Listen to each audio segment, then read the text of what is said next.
Laaste hoera. As jy geweet het wanneer dit die tyd is om te sterf, om finaal totsiens te sê, wat sou jy sê? Hoe sou jou laaste hoera klink? In 'n episode van Northern Exposure is Joel oortuig dat hy besig is om te sterf. Joel, wat gewoonlik konservatief is, begin alles waag. Hy ry 'n motorfiets heeltemal te vinnig sonder 'n helm, kry 'n boete wat hy opskeer en uiteindelik val hy met die motorfiets.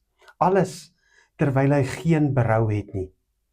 Hy keer uiteindelik terug na sy kantoor net om te hoor dat hy eintlik oukei is. Sy dokter se aanvanklike diagnose was verkeerd. Hy's onmiddellik woedend dat hy nie vroeër geweet het wat sy lot is nie. Sy roekeloosheid kon sy lewe vroegtydig beëindig het. Die risiko's wat ons neem wanneer jy dink jou lewe is verby, is heeltemal anderste as die wat jy bereid is om te neem wanneer jy dink jy's oukei. Die dinge wat jy sê, die persoon wat jy is, sou baie anders gewees het as ons geweet het dat môre dalk ons laaste dag is. Josua, wat die Israeliete die beloofde land ingelei het, het geweet sy einde kom. As 'n ou man het hy die Israeliete beveel: julle moet aan die Here julle God getrou bly, soos julle tot nou toe gedoen het. Die Here het groot en sterk nasies voor julle uitgedryf. Niemand kon tot nou toe voor julle stand hou nie.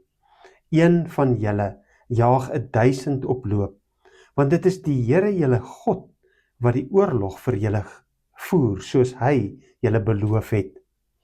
Paulus het 'n soortgelyke opmerking gemaak hier aan die einde van Korintiërs, wanneer hy afsluit met die woorde: ons is dus bly as ons swak is, as julle maar sterk is. Ons bid ook vir julle geestelike volwassenheid.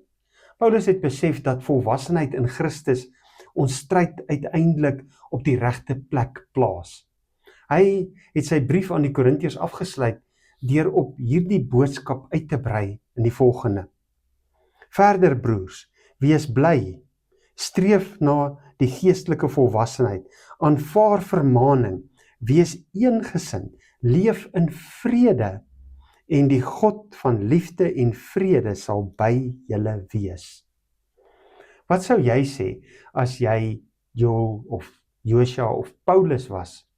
Wat sou jy doen? As Christen behoort die reaksie dieselfde te wees, ongeag hoe lank ons nog oor het om te lewe. Christus kan môre kom. Gee hierdie gedagte jou vreugde of vrees?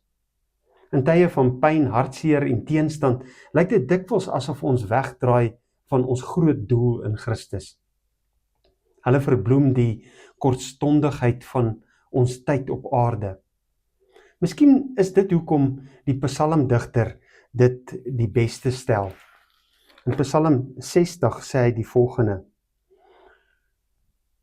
help U ons tog teen die vyand, want die hulp van mense, dit is niks. Met God aan ons kant sal ons oorwin. Hy self sal ons vyande vertrap.